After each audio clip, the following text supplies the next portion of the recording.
Right, well, good morning, everybody. We're a small band. We've gone for quality rather than quantity this morning, I think. Thank you all for attending. Can we kick off with apologies, please? Yes, Chair, we've had apologies from Councillor Edgeller, Councillor Hutton, Councillor Peters, Councillor Wilkes and Councillor Flunder. Right, must be back to half term, I think. Right, declaration of interest. Or anybody got anything to declare? No. Minutes of the meeting held on the 20th September, pages 1 to 4. Anyone got anything to bring up, or can I approve those as a correct record? Thank you very much. That brings us to agenda item 4, the National Fraud Initiative update. Over to you, Debbie. Okay, thank you, Chair. So this is the standard report which notifies members of the forthcoming National Fraud Initiative data matching exercise. Just to remind members that this is a biennial exercise which is aimed at preventing and detecting fraud. It allows data to be matched across both private and public sector organisations, and there's about 1,200 participating organisations, and it expands most years. So the rest of the report gives some further background to the NFI. The first bit of the background, which is on page 6, is around the fair processing notice that takes place, and we have a layered approach. So we have various internal communications that go out to pensioners and our employees. We also have various details on the intranet, which also then signposts people that are interested to the Cabinet Office as well for further details. So it's quite a detailed process that starts April, May time actually, in terms of letting people know how we're using their data. In terms of the data submission process, well, that started now. We extract payroll, pensions, trade creditors, transport passes, including blue badges, and that goes off via the secure database. It's loaded straight onto the Cabinet Office's database. The one data set that we can't match at the moment is direct payments and residential care homes. That's because this type of data is now classed as patient data, which falls under different legislation. So the 2020 NFI exercise didn't include that data for the first time, and they still haven't sorted out all the legislative requirements. However, just to cast your mind back that because there was this gap, our counter fraud manager last year did an exercise using the Tell Us Once service data, which identified over £124,000 worth of overpayments of residential care homes where the council is paying for people's places who have unfortunately died. So we are looking to repeat that exercise, so we won't be at any sort of deficit really. So page 7 of your pack gives a bit more detail as to what we're looking for in relation to the potential data matching.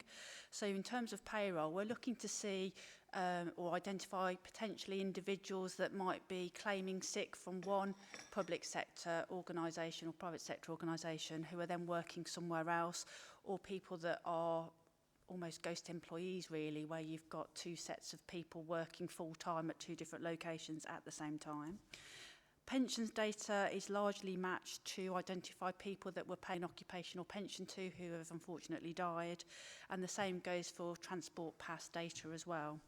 Trade creditor data is largely intended to spot duplicate payments, and all of this data as well helps us with our housekeeping of all our systems in terms of trying to spot where there are data record issues that we need to correct as well.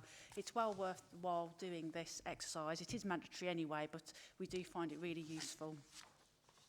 So the first deadline is the 21st of October, where we try and do most of the data set extraction and upload. However, we do have until mid-November to get that all in order and sent off to the Cabinet Office. And the potential data matches, they come back third week of January usually, and actually then there's a bit of a ongoing process where they might refine their own data matching and give you subsequent updates. That's all managed by our counter fraud manager. So, and we will give an update as part of the July outturn as well in terms of where we are with that. So, Chair, that's all I wanted to say on that. If anybody's got any queries or questions, happy to take those. Thank you, Debbie, for that short brief report. Have we got any questions? Janice? Thank you very much, and thank you, Debbie. This looks like excellent value for money if we look at the previous term. Is it likely that that will be composed as part of the overall function eventually, and we won't have to do the separate standalone piece? It is just the classification of when it becomes in line and it's no longer classed as patient data. Yes, it's the intention. We were hoping it would come through for this exercise. I think there's some legislative hurdles to cross, but like I was saying, we are doing our own exercise, which actually wasn't too onerous. We've got our own idea, sort of software tool, so it's quite a quick process for us to do ourselves anyway.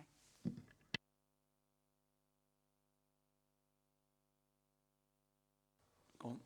Right, we'll move on to agenda item 5.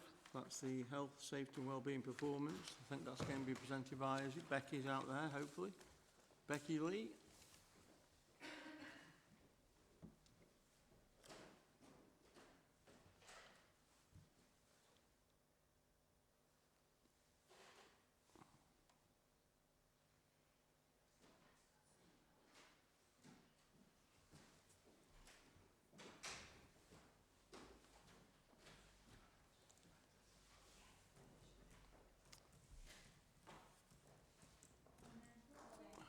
Good morning, Becky. Welcome to the Audit Committee meeting. And if you're pleased to give your report, I'd very much like to hear it. Thank you. Okay, morning, Chair. So this is the annual health, safety and wellbeing performance report for 21-22. So in terms of the key achievements is where I'll sort of introduce it from. So the health, safety and wellbeing function spent still quite a bit of time during this year on COVID support and local outbreak management and the ongoing management of our emergency PPE stocks to make sure that we could offer everything out that was needed across Staffordshire. We also implemented a new occupational health referral system, so that's really helped our managers and our traded customers in terms of referrals into occupational health. We also did a lot to support the waste team, ready for the household waste recycling centres to return to county council management, and supported also highways around the asset management activities that were also returning. We reviewed our wellbeing strategy and launched a new approach called Well Me, really trying to make sure that we've got a really wide offering to our staff under the sort of 4 kind of key areas of physical health, mental health, financial wellbeing and social wellbeing. So we'd already done quite a lot in the sort of physical health and mental health space, but really wanted to build wellbeing to much wider and therefore have a real range of activities that people could really choose from based on their circumstances, because wellbeing is really quite personal to individuals, so we wanted to really build on that. We'd also launched our financial wellbeing offer in that year in the November, which has been really timely given the cost of living crisis, and it's really helped kind of our employees. So they now have access to Vivat, which is a benefits a platform that gives them lifestyle savings and has all our payroll offers within it, as well as all of our kind of well-being. So they now have that in an app on their phone. We also partnered up with Salary Finance to offer loans and savings via their payroll, which launched in the December, and that also has a learning platform as part of it to learn about financial well-being. So over 50% of our employees are now using Vivat, and 20% of our workforce are regularly looking at the Learn platform with Salary Finance. We did work to commence, ready for this year, domestic abuse arrangements, and really looked at how we were going to improve that and build on our kind of information and approach, and also around mental health and loneliness ready for the new year, which both launched in the sort of May time. We also created a series of wellbeing webinars for our employees to access. We'd done a pilot through the first year of COVID, and that was really popular. So we've built on that so that people can join live webinars or watch recordings and access lots of information that will help with their health and wellbeing. We also made a business case for a new lone worker monitoring system, and that was approved by the senior leadership team, and we implemented that in January. So we're building on that this year, making sure that that's embedded into people's toolkits for anyone that's lone working across the organisation. There's about 1,000 lone workers within the county council. We also continue to make sure we've got a really diverse range of health, safety and wellbeing training to support our staff, and we completed for the first time a Net Promoter Score on our training to understand that, and we got 74, which is excellent, and also 98% of our participants also informed us that they felt the skills helped them complete their job. We've continued to have regular meetings with our trade union colleagues and did some extra ones around that, around lifting restrictions, to make sure they felt engaged and informed through that process. We've continued to improve our sort of management arrangements and guidance and information, as well as review some of our tenders for our physiotherapy service and our occupational health doctors that we purchase in. Our fire safety training materials were all reviewed and a refresh programme sent out, and we've worked with our premise managers and fire wardens to really bring their skills further on within the management of fire safety, and we've just launched in this year a new learning hub, but we did the materials for that last year. We continue to complete some audits across both schools and core county council, with 43 schools audits and 4 council audits undertaken, and we're building up our programme this year to catch up with the activities we didn't do during COVID. We've also done our planning visits with our maintained schools to really make sure that they're understanding their responsibilities and know how to take that forward, as well as responding to several kind of emergency situations as they arise. 99% of all of the maintained schools, there's only now one school, one's rejoined us, there's only now one school, that maintained school that doesn't buy the health, safety and wellbeing service.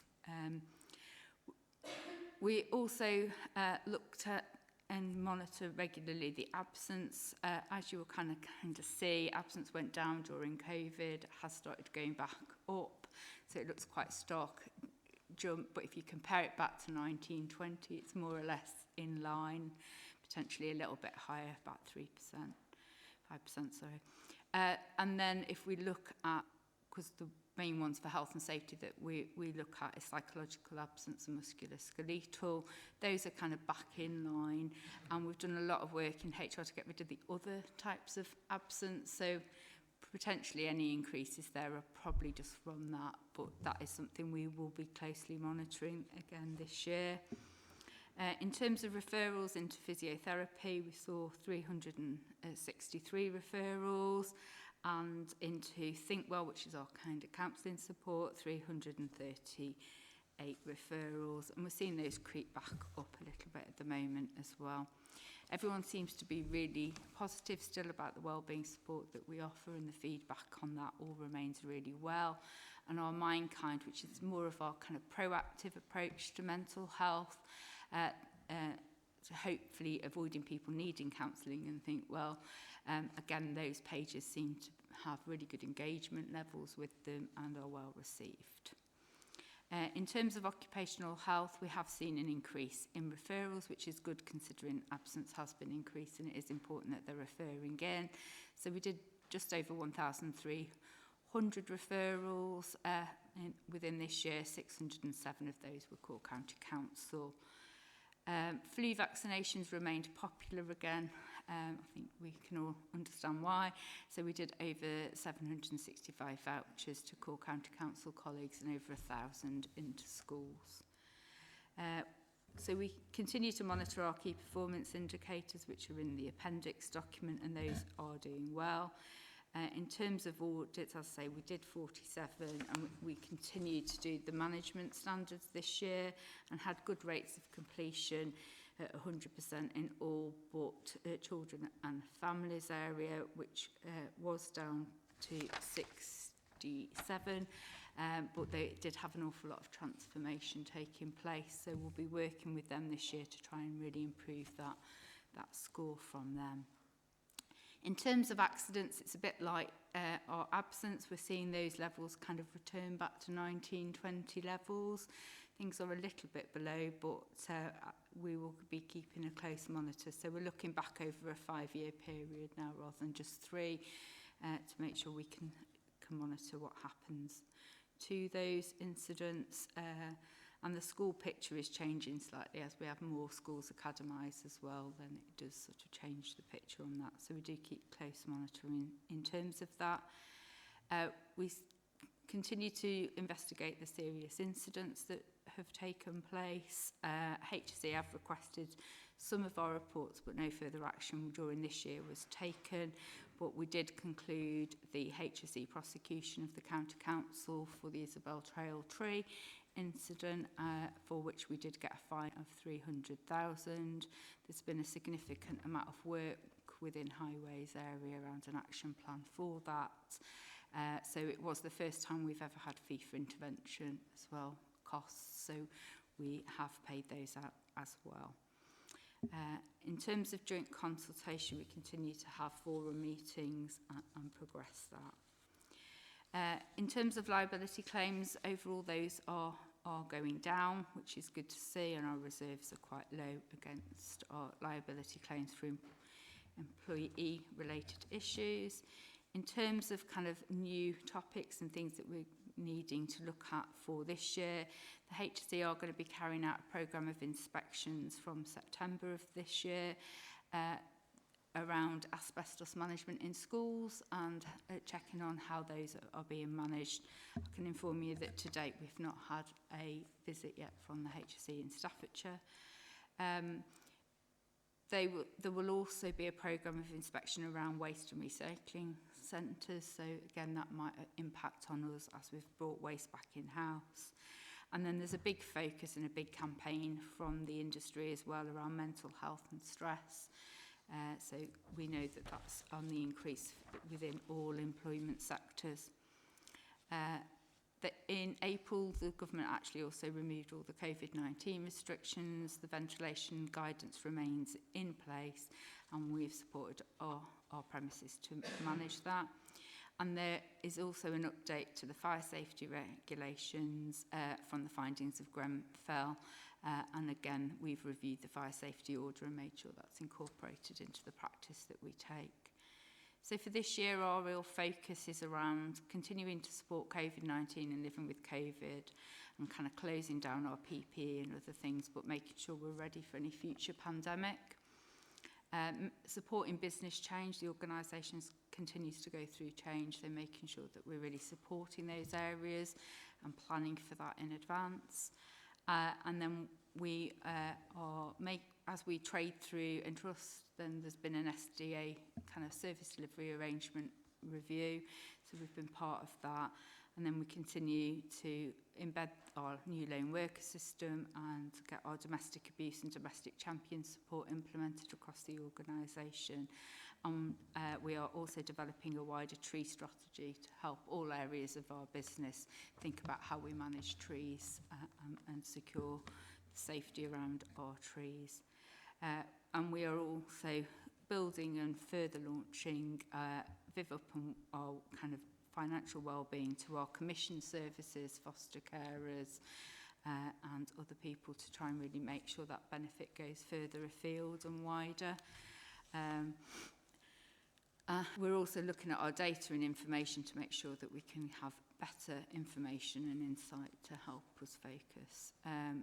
Health and wellbeing of our workforce will remain a real focus, and we will be really enhancing some of those skills and looking at those, as well as maintaining our kind of business as usual activity and our networking and engagement activity, which is always beneficial. So in conclusion, Chair, I believe we've had a really good health, safety and wellbeing year. You know, we make good progress every year, and it's important that we continue to develop and improve on our health and safety arrangements. Happy to take any questions. Thank you, Becky, for that comprehensive report. I've just got one question before I open to the panel. You said that there's now only one school that's not taking up our service level agreement. Do we know the reason for that? I think they've got access through somebody else that is linked to the school. Right, it isn't a school in my division, no. Sorry? Can you tell us what school it is? It's school? Doxy Primary. Which one? Doxy Primary. Oh, so it's not one of mine then. That's all right then. Right. They have access to a competent advisor, and Right. all schools do have the choice of who they purchase. Would have been nice to have 100%, wouldn't it, though? It would be lovely. Any questions to Becky at all? Go on, Janice. Thank you very much, and thank you for that comprehensive report. There's an awful lot of information contained in there. Excuse me. And one of the things that I thought was a bit of an indication of the current situation was the level of engagement within the financial well-being element. Yeah. And I was pleased to see that, that was first of all being made available, but also that offer being taken up by so many. Just a couple of questions, if I can, about the staff absence increase. I understand what you're saying about comparing it to previous years where it's more like for like. There's a significant amount of what I see as preventative measures. Would you agree that that's the case, that's in place? And is it anything to do with maybe age profiles or demographics within the system that is also given an indication of that? I have got a couple of other questions, but I think if we can start with that one, if that's all right, Chair. We do have an ageing workforce, so definitely it's part of the wider people strategy agenda to look at how they diversify kind of the workforce within that, and that could potentially help us with our absence levels. I think I forget the average age is, I think, something like 48, 49. So we do have an ageing workforce. We do have a really good wellbeing offering, probably, you know, from what we know of other county councils, we're definitely up there with one of the best now with everything we offer. Not everybody chooses to access everything at all times, but the offer is reminded through the HR team to, in any absence case. We also sort of monitor psychological and musculoskeletal absence and remind managers if we're not seeing those staff in the services that they are available. But we are short-term intervention, not a replacement for NHS support, and some people do need that sort of longer-term support. We do everything we can through both occupational health and our wellbeing services to get letters through to GPs and to encourage access to NHS services as early as possible. But some of the waiting lists in there can be, unfortunately, fairly significant. So we do have a wide offering. There's a new absence policy about to come out that we've worked with our HR colleagues on. And I know there's a lot of renewed focus about managing the case as well. You know, I think something everyone's starting to see again.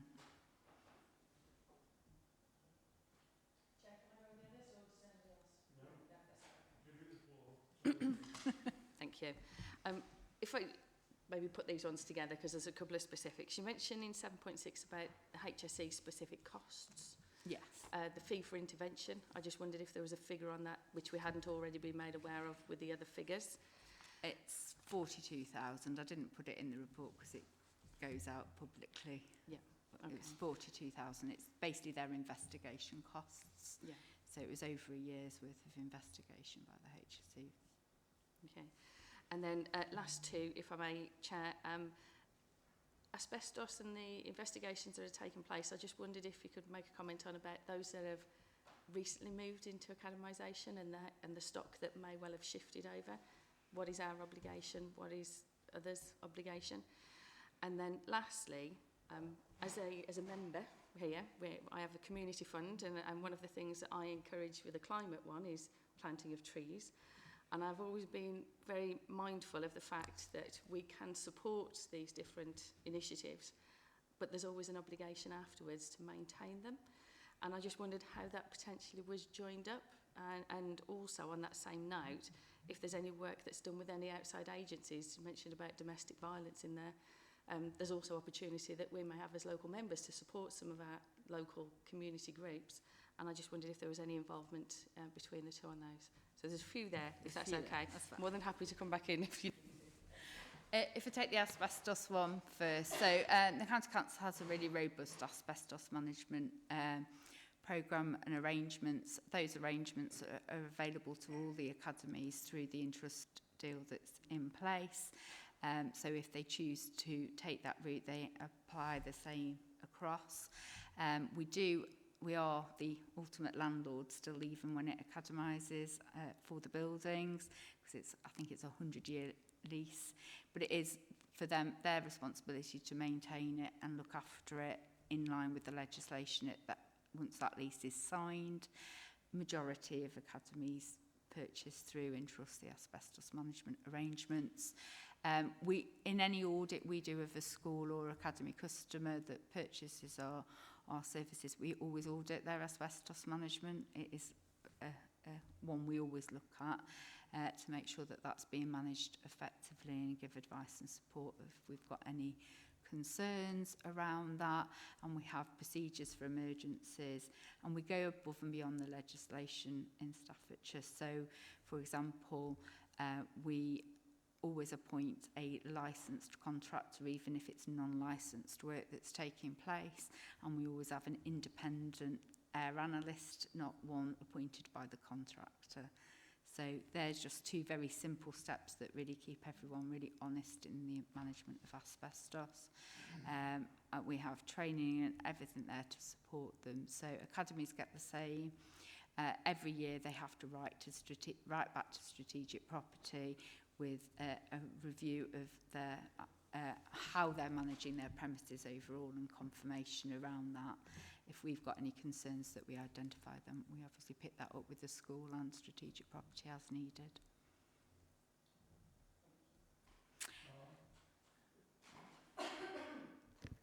Thank you, Mr. Chairman. This is, very comprehensive and very positive report to read, but then numbers are still going up. You're doing so much. I hear about the OH platform, the WellMe, domestic abuse that you're working with, live webinars. People are working from home. People are isolated. You spoke very briefly about loneliness. Loneliness is going to be an absolute issue for us next year, but that really hasn't come into the report here. People are working from home. Occupational health going up. Yeah, everything's going up, and yet you're putting so much in. What are we not doing? What are we not doing to either get people face to face to stop people being lonely? I can see most employers will come in one day a week. Is the norm throughout everywhere now, not just here.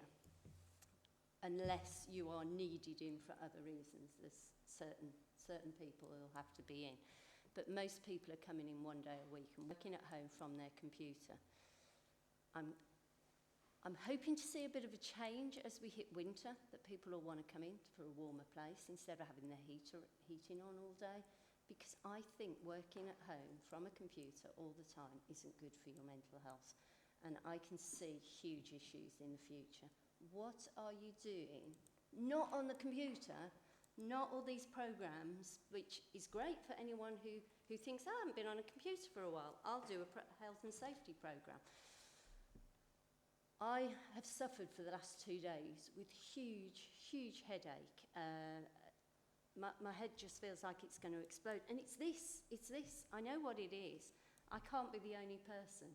So there's got to be huge issues, and we're not seeing those in this report. And so I'd like a little bit more about the mental health and loneliness and the knock-on effect and what you can do to counterbalance. Yeah, so for our mental health campaign that we've just done in October, Mental Health Week. So we were encouraging everyone to, we do a big campaign on nature, so trying to get people to think about getting out and about and walking. So there were some mindful walks that people could join. We did sessions back face to face in SP1 to really see if we can engage people. We've done a load of blood pressure and NHS kind of health clinics as well all the way through October. We didn't just do those at Staffordshire Place, we did those at Castle House, Marmion House and Lichfield Old House to really try and engage the workforce to come in. I'll be honest, I think what we find is the people that are there that day come down. We didn't just do them on a Wednesday, which is a day we know is busier in the offices. We did do them every day. But we are finding people won't just come in for a wellbeing activity if they're not already coming in. Was our kind of findings from that first. We are seeing more and more people returning. I think every day I go in, there is more people coming into the buildings.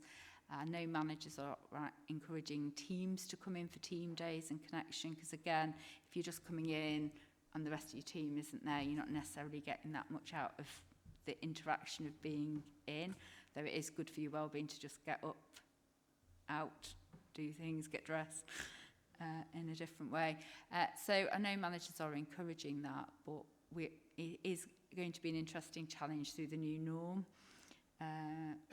And it'll be interesting to see whether the cost of living on heating brings people in, or whether the cost of travelling in outweighs the heating.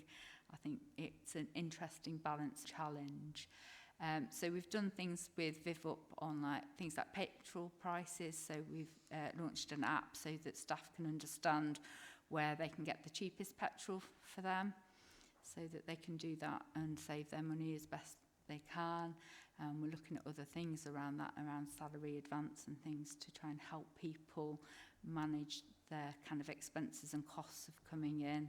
So we're trying to remove some of the barriers that people are discussing and talking about. I know managers are encouraging people back in, but I think there is an acceptance that there is a new norm, and that's going to work its way through our absence figures and other things. But it is about managing each case well, but you will have high levels of musculoskeletal and psychological absence given the kind of work that some of our staff do in children and families. So a lot of that absence comes from that children and families area, and always has done. And they've had some really difficult times. I think it's fair to say those, hopefully those are settling. We are doing a children and families wellbeing group focused really on what are the issues they're facing and how can we support and help those. But it's not just about doing the wellbeing, they've got to get to the root cause of the stress and pressure. Wellbeing will only ever do so much if you don't resolve the root cause of the demands and the pressure on the staff. Then we are just the sticking plaster that keeps things going. So it is about investing the time in understanding. So I know services at the moment are really facing a lot of issues around recruitment and retention, and around the demands of the job and more difficult work that they're facing and dealing with. And I think until some of that is resolved, you know, I'm not sure all of our interventions will show out in the absence figures, unfortunately. I think they're big issues we've got to tackle, and we're happy to help the business in any way we can, and we're very active with all areas of the business, but there is some significant kind of issues that they're all trying to work through at the moment, and there is different working groups taking place on those issues at the same time. So hopefully all that work coming together will hopefully have some impact. Just very quickly, thank you for that. It's nice to hear all that's still going on, but obviously, well, I get from what you're saying, we're still expecting figures to go up. I think so. I think I would be naive to say that next year's report won't see some of that significant impact that we've had in our children's residential, within our children and families areas. You know, the pressure on that social care workforce, I think, will still impact in to this next year's report, if I'm honest. And is there, if you had more resources, is there something you could do to alleviate that? We can always do more to help, but I think for me, they've got to resolve those root cause issues. Thank you. I think we wouldn't necessarily make that big a dent with more. Okay, thank you. Thank you for your report, Becky. Thank you. I look on page 21 and it says that there about the number of claims that have occurred and the estimated cost of the payments over those amount of years. From quite a high amount in 2015, and it comes down quite considerably in 2021. And I haven't forgotten, I have 3 years that they might want to add to those particular figures. What I'm interested in is working from home. It's not like working not from home. What kind of claims can people make because of their problems that they're having? Maybe it's eyes, whatever, at home, that they can claim against this council. So the main area that they wouldn't be able to make a liability claim for would be around if they felt their setup at home wasn't appropriate. So we have clear guidance and arrangements around that. We have display screen assessments. So part of this year, what I've picked up is looking at how we can create a better governance package around that. So that's one of the actions we're looking at the moment. So we have a process, we have forms and everything else, but it's perhaps a little bit sort of more old-fashioned than some of the other things we've got in place from a health and safety point of view, because display screen risks were quite low, really. Now, kind of that dynamic has changed, so we're looking at whether we can systemise that to really help.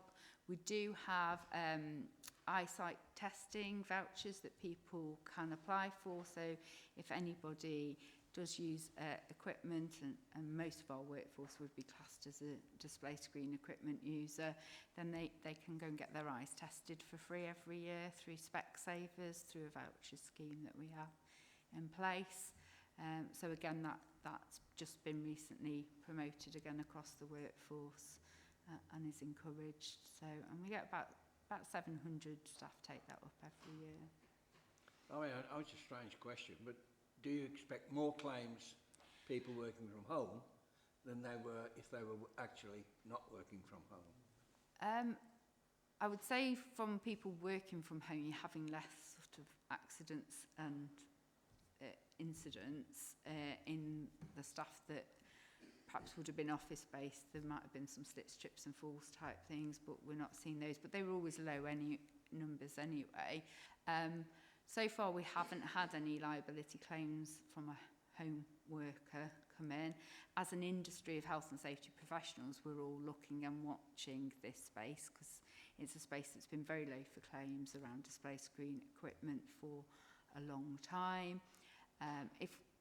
In terms of mental health support, we offer a wide range of services that are there to support staff, and that's how you would defend any liability claims about how well your wellbeing offer is and what is there to support people. And we encourage, that early reporting. You can go to occupational health without even having a day off work. You can access ThinkWell without even having a day off work. So that support is there for someone. And it is encouraged, and that would be part of our defence. Okay. So I think we would be able to defend our liability claims well. I think we could improve our governance and documentation around DSE, and that's something we're looking at this year. Okay. Well, I mean, really what I was considering was the loneliness of working from home, but then again, it may not be so lonely, but it's just... I think it's very individual circumstances, and that's why our wellbeing offer needs to be wide and varied. For some people it's not very lonely at home probably, but for others it will be. But loneliness is on our agenda this year, and we're working with the public health colleagues around how can we get some material around that. So it's our topic for December this year, because obviously December can, for some people, be a very lonely month. But what you're saying is that they are covered by working from home. Yeah. Thank you, Bernard. I was going to ask you, does this voucher system include councillors or not? The new system, we could put anybody on that. Yeah, we'd be able to do Because that. we've all got, After we the all, last 2 days, I need one, please.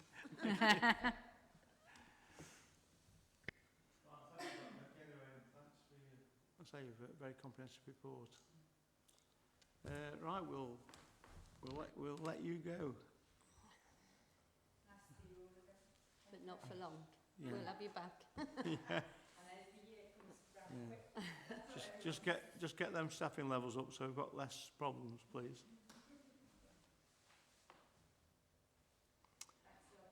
Thank you. Okay, cheers. Right, agenda item 6, the forward plan for the audit and standards. We're back over to Ms Harris. Thank you, Chair. So this is the regular agenda item looking at the forward plan of reports coming through to the Audit and Standards Committee. So you'll see on page 30 what is coming up for the next Audit Committee in December.